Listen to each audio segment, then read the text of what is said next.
ನಮಸ್ತೆ ಸ್ನೇಹಿತರೆ, ಇವತ್ತು ನಾವು ಪ್ರಥಮ BA ಇಂಗ್ಲೀಷ್ನಲ್ಲಿ ಯಾವುದೆಲ್ಲ ಮುಖ್ಯವಾದ ಪ್ರಶ್ನೆಗಳು, ಯಾವುದನ್ನು ಓದ್ಕೊಳ್ಬೇಕು ಎಲ್ಲವನ್ನು ಕೂಡ ನಾನು ಈ ವಿಡಿಯೋದಲ್ಲಿ ನಿಮಗೆ ತಿಳಿಸ್ತಾ ಹೋಗ್ತೇನೆ.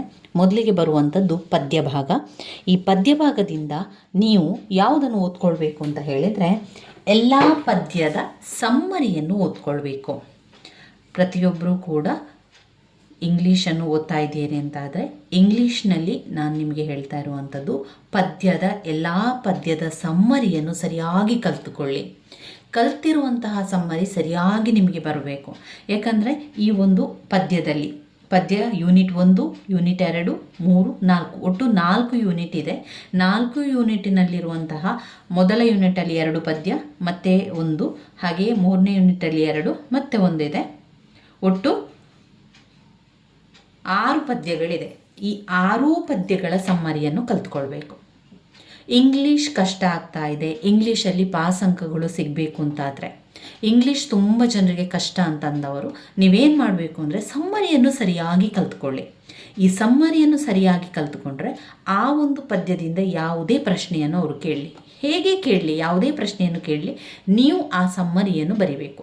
ಆ ಸಮ್ಮರಿ ನೀವು ಬಾಯ್ಪಾಠ ಮಾಡಿ ಆದರೂ ಕಲೀರಿ, ಬರೆದಾದರೂ ಕಲೀರಿ, ಒಟ್ಟಿನಲ್ಲಿ ನೀವು ಇಂಗ್ಲೀಷ್ನಲ್ಲಿ ಪಾಸ್ ಅಂಕ ಪಡಿಬೇಕು ಅಂತಾದರೆ ನೀವಿಷ್ಟು ಮಾಡಿದರೆ ಖಂಡಿತವಾಗಿಯೂ ಕೂಡ ಪ್ರತಿಯೊಬ್ಬರು ಕೂಡ ಇಂಗ್ಲೀಷ್ನಲ್ಲಿ ಪಾಸ್ ಆಗ್ತೀರ. ಯಾವುದನ್ನು ಓದ್ಕೊಳ್ಬೇಕು ಅಂತ ಮೊದಲಿಗೆ ಹೇಳ್ತೇನೆ.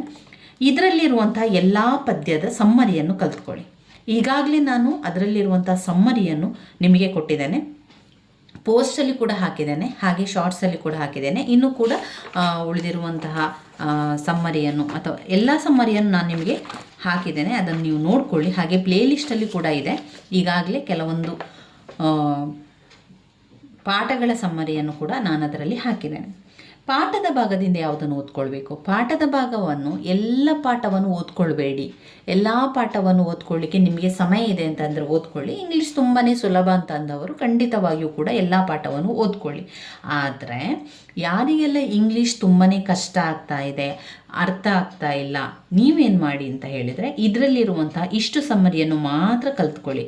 ಆಫ್ ಸ್ಟಡಿ ಸಮ್ಮರಿಯನ್ನು ಓದ್ಕೊಳ್ಳಿ, ಲೇಡೀಸ್ ಹೆಡ್ ಡ್ರೆಸ್ಸಸ್ ಸಮ್ಮರಿಯನ್ನು ಓದ್ಕೊಳ್ಳಿ, ನೆಕ್ಲೆಸ್ ಸಮ್ಮರಿಯನ್ನು ಓದ್ಕೊಳ್ಳಿ, ಹಾಗೆ ಗಲಿವರ್ ಟ್ರಾವೆಲ್ಸ್. ಇವಿಷ್ಟು ಸಮ್ಮರಿಯನ್ನು ನೀವು ಕಲ್ತ್ಕೊಂಡ್ರೆ ಅವರು ಕೊಡುವಂತಹ ಪ್ರಶ್ನೆಗೆ ಆ ಸಮ್ಮರಿಯನ್ನು ಬರೆದ್ರೆ ಆಯಿತು. ಇನ್ನು ಉಳಿದಿರುವಂಥದ್ದು ನಮ್ಮ ಡ್ರಾಮಾ. ಇನ್ನು ಬರುವಂಥದ್ದು ಕೊನೆಯದಾಗಿ ಗ್ರಾಮರ್ ಕೂಡ ಬರ್ತದೆ. ಗ್ರಾಮರನ್ನು ಹೆಚ್ಚು ಚಿಂತೆ ಮಾಡಿಕೊಳ್ಬೇಡಿ. ಫಿಕ್ಷನ್ ಅಂದರೆ ಇಲ್ಲಿ ಇರುವಂತಹ ಒಂದು ಕಾದಂಬರಿ ಅಂತ ಹೇಳ್ಬೋದು, ಅಥವಾ ಡ್ರಾಮಾ ಕಾದಂಬರಿ ಏನು ಕೂಡ ಹೇಳ್ಬೋದು. ಇದು ದ ಗೈಡ್ ಎನ್ನುವಂತಹ ಕಾದಂಬರಿ, RK ನಾರಾಯಣ್ ಬರೆದಿರುವಂತಹ ಗೈಡ್. ಇದನ್ನು ನೀವು ಸರಿಯಾಗಿ ಕಲ್ತ್ಕೊಳ್ಬೇಕು. ವೆರಿ ವೆರಿ ಇಂಪಾರ್ಟೆಂಟ್ ಆಗಿರುವಂತಹ ಪ್ರಶ್ನೆ. ಈ ಒಂದು ಕಾದಂಬರಿಯಿಂದ ಅಥವಾ ಈ ಒಂದು ನಾಟಕದಿಂದ ಅವರು ಪ್ರಶ್ನೆಗಳನ್ನು ಕೇಳಿಯೇ ಕೇಳ್ತಾರೆ. 3 ಪ್ರಶ್ನೆಗಳು ನಿಮ್ಮ ಪ್ರಶ್ನೆ ಪತ್ರಿಕೆಯಲ್ಲಿ ಇದ್ದೇ ಇರುವಂತಹ ಪ್ರಶ್ನೆ ಅಂತ ಹೇಳ್ಬೋದು. 2ರಿಂದ 3 ಪ್ರಶ್ನೆಗಳು ಗೈಡ್ ಪಾಠದಿಂದ ಬರ್ತದೆ. ಗೈಡನ್ನು ಸಂಪೂರ್ಣವಾಗಿ ವಿವರಣೆಯನ್ನು ನಾನು ಕೊಟ್ಟಿದ್ದೇನೆ, ಅದರ ಸಮ್ಮರಿಯನ್ನು ಕೂಡ ಕೊಟ್ಟಿದ್ದೇನೆ. ಅದನ್ನು ಸರಿಯಾಗಿ ಕಲ್ತುಕೊಳ್ಳಿ. ಮೊದಲಿಗೆ ನೀವು ಆ ಗೈಡ್ ಒಂದು ಕಾದಂಬರಿಯಲ್ಲಿ ಅಥವಾ ಆ ಗೈಡ್ ನಾಟಕದಲ್ಲಿ ಬರುವಂತಹ ಪಾತ್ರಧಾರಿಯ ಹೆಸರನ್ನು ತಿಳ್ಕೊಳ್ಬೇಕು. ಪಾತ್ರಧಾರಿಯ ಹೆಸರನ್ನು ತಿಳ್ಕೊಂಡ ನಂತರ ನೀವು ಆ ಒಂದು ಸಮ್ಮರಿಯನ್ನು ಕಲ್ತಾ ಹೋಗಿ.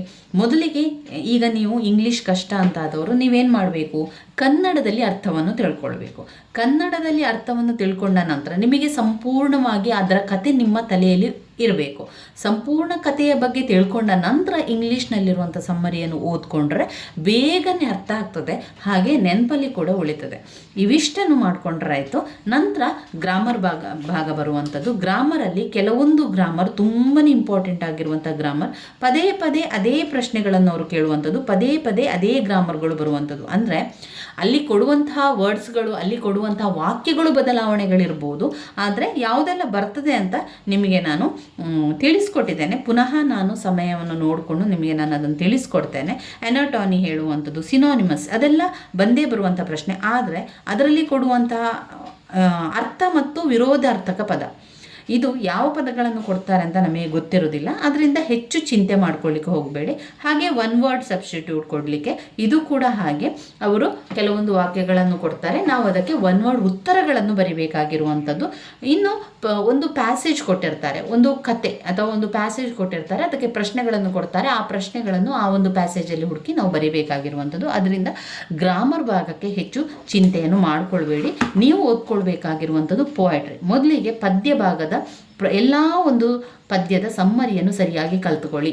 ಆ ಸಮ್ಮರಿಯನ್ನು ಕೂಡ ನಾನು ನಿಮಗೆ ಕೊಟ್ಟಿದ್ದೇನೆ, ಆ ಸಮ್ಮರಿಯನ್ನು ನೋಡ್ಕೊಳ್ಳಿ. ಪ್ಲೇ ಲಿಸ್ಟಲ್ಲಿದೆ ನೋಡಿ, ಪ್ರಥಮ BA ಇಂಗ್ಲೀಷ್ ಅಂತ ಅದರಲ್ಲಿದೆ ಪೊಯಟ್ರಿ ಭಾಗ. ಹಾಗೆಯೇ ಪಾಠದ ಭಾಗದಿಂದಲೂ ಕೂಡ ಹಾಗೆ ಕೆಲವೊಂದು ಪಾಠಗಳನ್ನಷ್ಟೇ ಓದಿದರೆ ಸಾಕು. ಇವಿಷ್ಟು ನೀವು ಮಾಡಿಕೊಂಡ್ರೆ, ಇವಿಷ್ಟು ಸಮ್ಮರಿಯನ್ನು ನೀವು ಓದ್ಕೊಂಡ್ರೆ ಪ್ರತಿಯೊಬ್ಬರು ಕೂಡ ಇಂಗ್ಲೀಷ್ ವಿಷಯದಲ್ಲಿ ಪಾಸ್ ಆಗ್ತೀರಾ. ಒಳ್ಳೆಯ ಅಂಕಗಳು ಕೂಡ ನಿಮಗೆ ಸಿಗ್ತದೆ.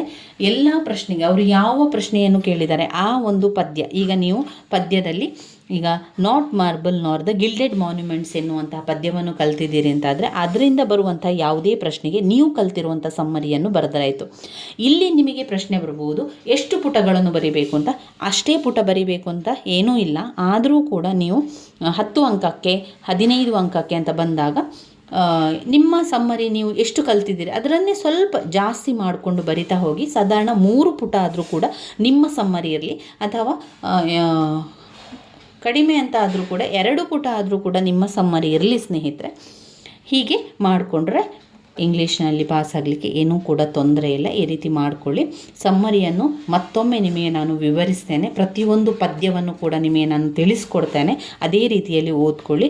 ಮೊದಲಿಗೆ ಕನ್ನಡದಲ್ಲಿ ಸಂಪೂರ್ಣ ಅರ್ಥವನ್ನು ತಿಳ್ಕೊಳ್ಳಿ, ಪದ್ಯದ ಅರ್ಥವನ್ನು ತಿಳ್ಕೊಳ್ಳಿ, ಪಾಠದ ಅರ್ಥ ಕನ್ನಡದಲ್ಲಿ ಏನಿದೆ, ಕನ್ನಡದಲ್ಲಿ ಯಾವ ವಿಚಾರ ಬಗ್ಗೆ ಇದನ್ನು ತಿಳಿಸಿದ್ದಾರೆ ಎನ್ನುವಂಥದ್ದನ್ನು ನೋಡಿಕೊಂಡ್ರೆ ಇಂಗ್ಲೀಷ್ನಲ್ಲಿ ಓದ್ಕೊಳ್ಬೇಕಾದ್ರೆ ತುಂಬಾ ಸುಲಭ ಅಂತ ಅನಿಸ್ತದೆ.